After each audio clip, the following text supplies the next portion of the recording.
একই গুরুর কাছে শিক্ষা লাভ করা সকল শিষ্য এক সমান বিদ্যা লাভ করতে পারে না।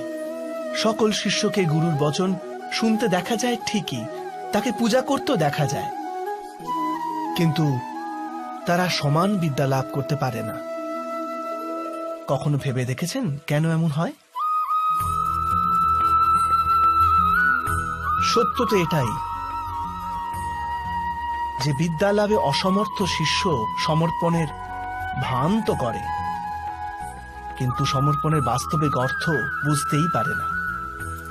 গুরুর চরণে ফুল নিবেদন করলে অথবা গুরুর আদেশ শুধু পালন করলে কি সমর্পণ প্রমাণ করা যায়? না। সমর্পণ তো যথার্থ হয় তখনই যখন গুরুর প্রতি মনে কোনো সন্দেহ না থাকে। গুরুর মুখ থেকে আদেশ উচ্চারিত হবার পূর্বে শিষ্য সেই কাজ সম্পন্ন করে ফেলে। গুরু